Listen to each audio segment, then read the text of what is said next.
Yeah, the food will almost certainly be good if the wine selection is good. Yeah. This is Catena Chardonnay, which is a popular wine for restaurants.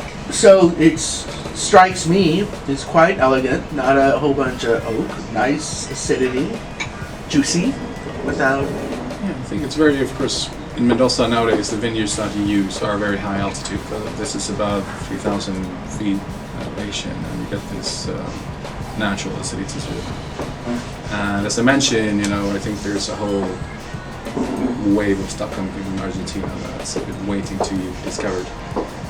And the next one, I think, will be fun, interesting as well. It's just diversity, complexity, styles. This is still a full body Chardonnay. So if you have it in a restaurant, I think people who come from, let's say, the old school bigger Chardonnays, they'll still like this one. Unless they really need a lot of oak and butter, and then they will be disappointed. But they will learn something new. They'll expand the horizons. Well, this, as we talked about, is a Malbec from 2 different vineyards, old vines, and high altitude as well. And not only the label, but I think the wine is, you try it first before the label's great. Before I put words in your mind around it. Yes. Let's try Suggest that it tastes like tobacco and old leather or whatever. A little bit spicy. Smells a little like grapes, which you don't always get in wine. I'm getting some grape. So you were telling me earlier about how a lot of New World wines are bringing a bit more elegant into the wine as opposed to just, the large voluptuous wines that we're accustomed to. And this certainly is elegant with some nice vegetable kind of, I'm going to say green pepper elements.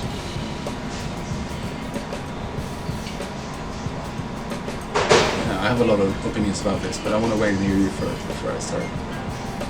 Also good acid level.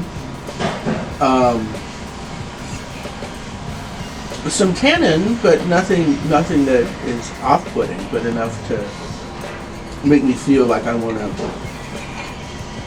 cut into a steak. Yeah. And as you mentioned, it has this still fresh acidity and balance to it. It's a full-bodied wine. I mean, it comes from where it comes from. It's right. It's not going to pretend it's something totally different. But the balance, the freshness, is complexity. We had it with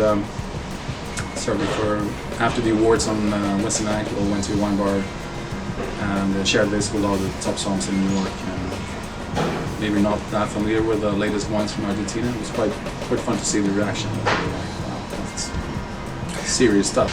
This week, I talked a bit about Star Wine, is the guide to great wine bars and wine restaurants that I started 6 years ago.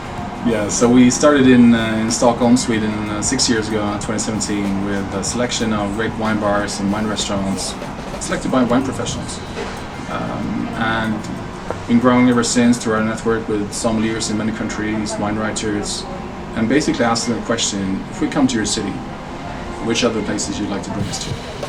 That's the main criteria. All the way from a hole-in-the-wall, natural wine bar to bistro and 3 Michelin-starred restaurant, but they care about wine. And that's the selection process, and we build a map around that. So we're now in 36 countries, more than 2,500 recommendations, and went through the pandemic, and here we are, back in New York. And so the guide is the core. It's on starwines.com. It's on the app. That's growing. We have guides to New York, San Francisco, LA, in the US, and elsewhere from Tokyo to Mendoza and Johannesburg and Berlin, etc. So it's been growing. It's used very much by sommeliers and wine trade people, wine lovers. But then we started the awards as a separate thing to really highlight the greatest wine lists and the teams behind them, and have a jury of international peers, top sommeliers, rating them and putting together. So these are the best wines in Sweden, Germany, South Africa the first time last autumn, which was amazing to have the best sommeliers in the world giving feedback on the wines from Johannesburg. And songs flew into Stellenbosch and just had a big party.